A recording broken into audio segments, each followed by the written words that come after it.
Katherine Johnson from Learn Behavioral. Today, I want to tell you about a fantastic teaching method, natural environment teaching, or NET. The idea behind NET is to teach in a child's natural environment using materials that are really motivating and seeing what the child is drawn to, and then embedding your teaching within the child's play. You're still focusing on the goals and objectives that you've planned in advance, and you're still using prompting and reinforcement. But it looks a lot looser than discrete trial, and there's no set order of how to present things. Usually the item list of what you're going to teach is a little more flexible and more based on the materials that the child is drawn to and where the play leads, rather than coming from a set script or item list. So there are two main ways to use NET: generalizing skills that a child has learned in discrete trial and teaching new skills. Let's start with generalizing. Some kids learn more quickly if they begin in a discrete trial type of format where they can practice a skill over and over again. They might need that repetition.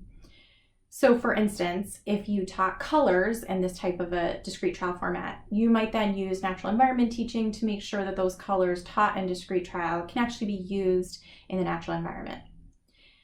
So for example, you might get out all of the child's favorite toys, books, foods, and then allow the child to choose what to play. And then no matter what he chooses, you then dive into play with him. And while you're playing, you present a bunch of opportunities to use color words. So say he chooses Play-Doh. So you follow his lead in the play. He wants to make a snowman. Great, make a snowman, make it fun. And just sort of having fun with it, and then ask if he wants to make another one. He says he does want to make another one. Great. So then you pick up two new Play-Doh colors and say, which color do you want to make the next snowman? Or you could say, let's make a blue snowman next. Can you show me where the blue Play-Doh is? So you really want to follow the child's motivation throughout. So if you're into this game of making different colored snowmen, and then all of a sudden he changes course and wants to start smashing the snowman, go for it. Then you model, I'm smashing the red one. Which color are you going to smash? And then you just roll with it wherever he wants to go, giving him the opportunity to use the skills that he's learned in discrete trial. But you can also teach skills with NET from the beginning.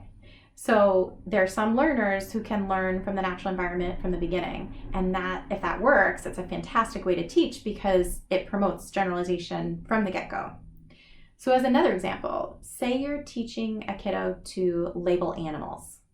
You're going to allow her to pick what to play, but what you have available might be like an animal matching game, a video about animals, some books about animals, and then maybe like a Fisher-Price farm playset. And then whichever toy she gravitates to, you use those materials to engage her and get her excited, and then you teach animal names. So she wants to watch the video. You're watching the video, and then you pause and prompt her to say the name of the animal on the screen. You follow her lead though, because if she's done with that video and she wants to go take the animals from the playset and just line them up, you line them up, prompting her to name each one before you put it in the place she wants you to put it in. Then say she changes her mind and she wants to play the matching game. You just go with it, modeling and prompting the names of the animals while you play. So let's talk about some concepts that are important to natural environment teaching. We're going to talk about objectives, motivation, and errorless learning. Objectives. You want to plan a curriculum ahead of time. So going into a natural environment teaching session, a teacher will have objectives in mind and will enrich the environment with toys and activities that lend themselves to those objectives. That way, no matter what the child gravitates toward or selects to play with, the objectives can be embedded into the interaction. So as another example, say I want to work on counting. I can just get out tons of different toys that have multiple items. So if my kiddo chooses the carnival playset, we count clowns. And if she chooses Duplos, we count blocks. And if she chooses to have a snack, we count the goldfish before we eat them. So it's important to know the objectives in advance and to have some idea of how you can incorporate them into the fun activities that you're going to make available.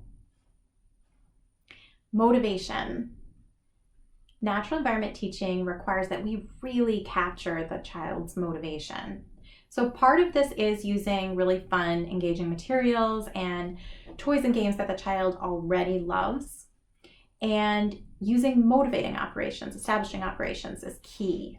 So this means knowing how to make favorite toys and reinforcers even more fun, even more reinforcing. So how to sort of build up that excitement and the level of fun, and then give the opportunity to them to use their skill. So if you want to hear a little bit more on that topic, check out my videos on isolating reinforcers and on pairing. And I'm going to do an upcoming video on establishing operations. Errorless learning. Natural environment teaching uses errorless learning, which means supporting a child with prompts to whatever extent they need moment to moment to be successful.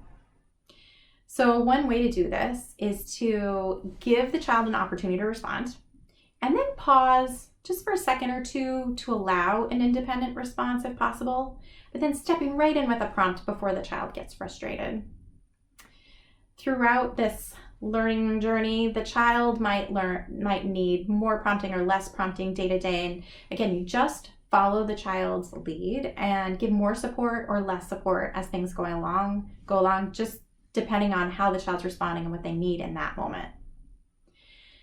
Natural environment teaching is a great technique to use because with the focus on motivation, kids have a lot of fun, they learn really quickly, and because it's in the natural environment, it uses the objects and the natural environments that kids encounter already in their daily lives. It's just fantastic for generalization.